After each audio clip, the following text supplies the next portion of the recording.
ini 2 miliar, saya masuk uang 300 juta, kamu 1,7 M. Itu akan jauh lebih menyenangkan daripada kamu ngomong ke investor, Pak 2 M Pak, saya yakin dia balik.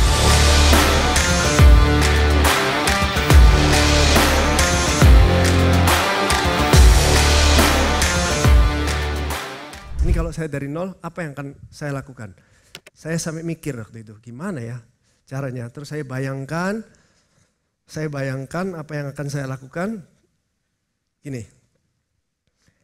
saya akan kerja ikut orang. Saya akan kerja ikut orang dulu. Siapa yang akan perusahaan apa yang akan saya pilih? Saya mau perusahaan yang menengah. Nggak mau kecil, nggak mau gede. Saya mau menengah. Yang menengah ini saya mau yang bisa ketemu sama ownernya kalau bisa. Kalau nggak bisa GM-nya. Yang kalau bisa setiap hari ketemu. Atau seminggu sekali ketemu. Pokoknya saya harus bisa ketemu.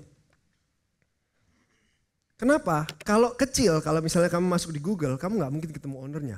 Kamu paling ketemu satu tingkat di atas kamu doang. Jadi kalau kamu hebat, maka ini kan ceritanya saya nih kalau mulai dari nol tapi dengan skill saya.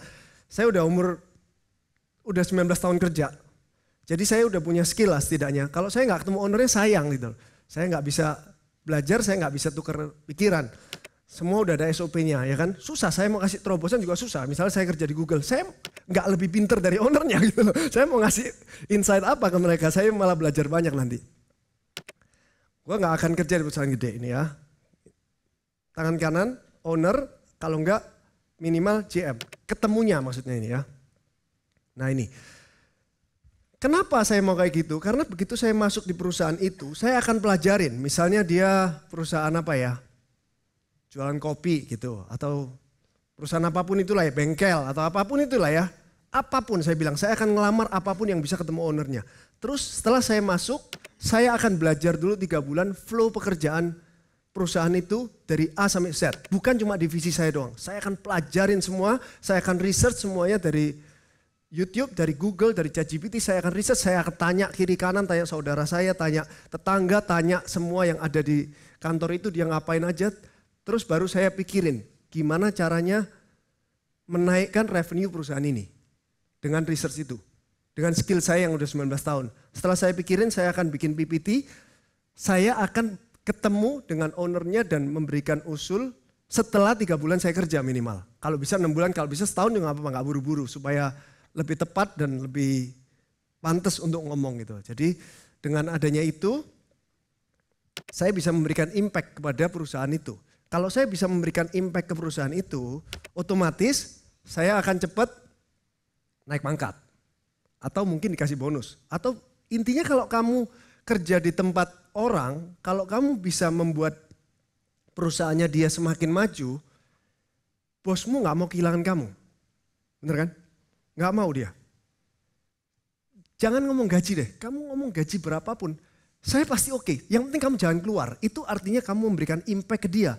Kalau kamu nggak memberikan impact ke dia, kamu nggak minta naik gaji sih kalau bisa kamu keluar. Bosmu mikirnya gitu kan.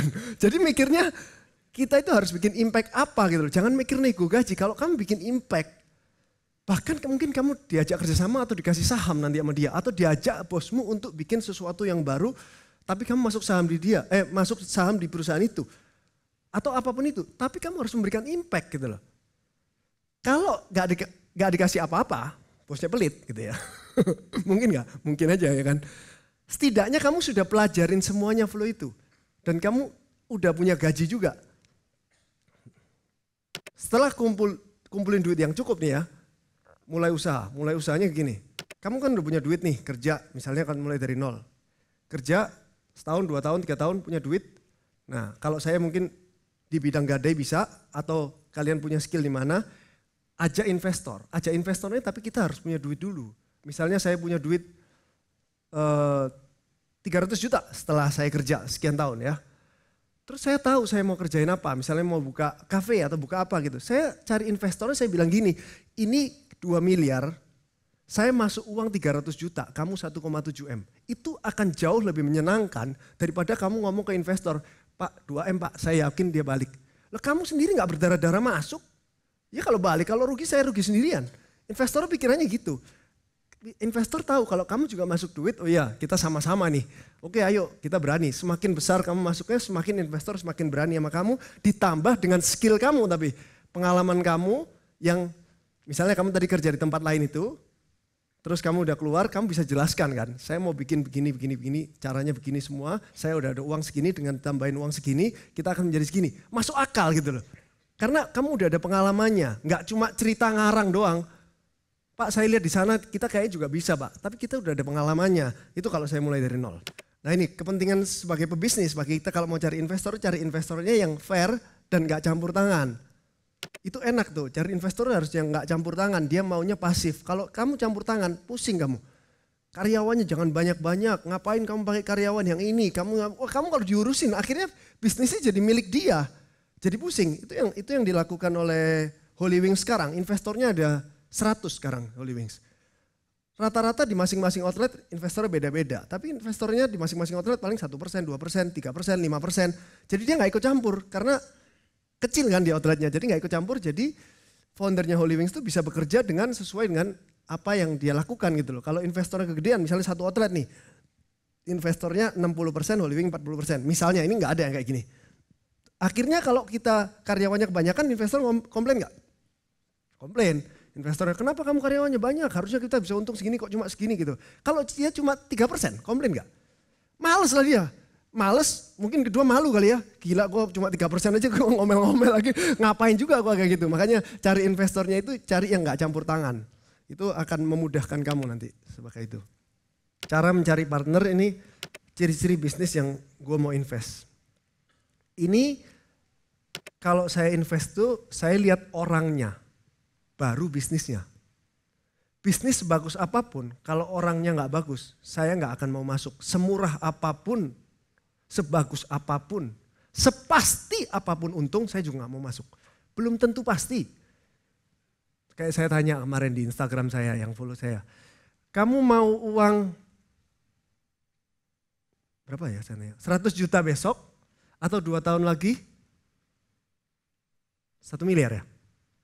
Ya. Banyak yang jawab, yang ngerti keuangan pasti 1 miliar 2 tahun. Karena 1000% dalam 2 tahun itu cuma Andri Hakim yang bisa. Ya kan? Kalau orang ngerti keuangan itu lucknya gede banget kan. Anggap kita normal aja lah lucknya. Pasti milihnya 1 miliar. Saya kasih tahu nggak ada yang pasti. Kalau besok bisa dapat 100 juta itu pertanyaannya ada yang bilang ya kalau 2 tahun lagi dikasih 1 M-nya. Kalau ternyata nggak dikasih gimana Pak? Mendingan saya ambil dulu yang ada takut dibohongin saya. Bisa ada yang bilang gitu. Ini cerita bisa yang gue invest itu justru itu orangnya. Orangnya ini yang jangan yang bohongin investor. Orangnya itu milihnya gini. Dia itu bohongin saya atau enggak? Itu terlihat dari dia pernah bohongin orang lain atau enggak. Temennya pernah dibohongin enggak? Suka ngakal-ngakalin atau enggak? Pakai taktik atau enggak? Pakai strategi atau enggak? Kita cari yang pinternya itu pinter, bukan cerdik. Kalau cerdik itu kan ngakalin. Cari investornya nyari orang bukan yang orangnya ini pinter ngakalin orang. Bukan yang cerdik, tapi memang tulus dia pinternya. Nah itu yang saya mau invest. Setelah lihat orangnya ini tulus dan pintar, baru lihat bisnis apa sih kamu yang mau masuk. Gitu.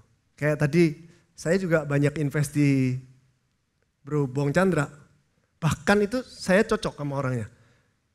Gak terlalu banyak nanya saya ngomong apa, udah bahkan saya gak lihat apa-apa, saya taruh duit itu beberapa kali sama Bro Chandra sama Dani, CEO-nya dia di South. Karena lihat orangnya aja udah srek gitu, baru lihat bisnisnya dikit-dikit lah. Kalau semakin gak srek semakin banyak dilihat bisnisnya, semakin srek semakin males. Saya masuk di Holy Wings tuh bahkan gak lihat laporan keuangannya waktu itu. Masuk cukup besar, 3 digit saya masuk, gak lihat laporan keuangannya. Bener-bener lihat orangnya satu-satu waktu itu. Lihat orangnya satu-satu. Lihat caranya dia kerja apa semuanya. Buktinya banyak orang yang mau masuk gara-gara saya kenalin beneran ke foundernya. Memang orangnya bener-bener orang tulus. Tidak pakai taktik, tidak pakai strategi. Itu yang kita mau. Jadi nanti yang di ruangan ini kalau merasa tulus. Bukan cerdik suka ngakalin. Saya pengen kenalan. Saya pengen injakin satu-satu. Terakhir. Yang saya mau tekankan buat teman-teman yang baru mulai bisnis atau yang sudah beberapa tahun, uang perusahaan itu, revenue perusahaan kamu, keuntungan perusahaan kamu, entah itu 1 tahun 10 miliar, atau 1 tahun 1 miliar, atau 1 tahun 100 miliar, ya, di bawah 100 miliar lah setahun ya saya bilang. Kalau bisa, jangan mempengaruhi gaya hidup kamu. Gaya hidup kamu untung 1M dengan 100M, samain aja lah. Uangnya itu dipakai buat perusahaan dulu. Perusahaan kamu itu gedein dulu. Nanti aja kalau udah 1 tahun di atas 100M, kamu boleh menikmatinya. Saya baru mulai beli Ferrari juga mulai di atas 100M kok. Di bawah 100M saya biasa aja kok hidupnya. Puterin aja buat perusahaannya. Jadi itu uang pribadi itu kamu ngambil secukupnya aja. Secukupnya berapa? Secukupnya. Secukupnya hidupmu itu loh. Udah gak usah mewah-mewah dulu. Fokus di perusahaanmu dulu. Fokus, digulung terus. Tarik dividen sekecil mungkin. Kalau udah rapi pakai dividen. Kalau belum rapi mungkin asal ngambil. Itu yang jangan. Kalau saya nih ya, orangnya itu perhitungan. Jadi saya itu aman, gak usah tarik dividen. Saya tahu ini caranya ngatur gimana. Kalau orang yang belum bisa ngatur uang, itu harus dipisahin tuh. Gaji sama dividen. Gajimu itu berapa? 10 juta. Cukup buat hidup, ya udah 10 juta, nggak cukup, oke 25 juta, 25 juta. Terus mau tarik dividen kan, tarik dividen itu di luar gaji loh. Setahun sekali, udah 25 juta kali 12 kan gajimu 300 juta. Terus mau tarik dividen. Untungnya perusahaannya setelah dari gaji itu masih ada untung 2 miliar, mau tarik dividen misalnya.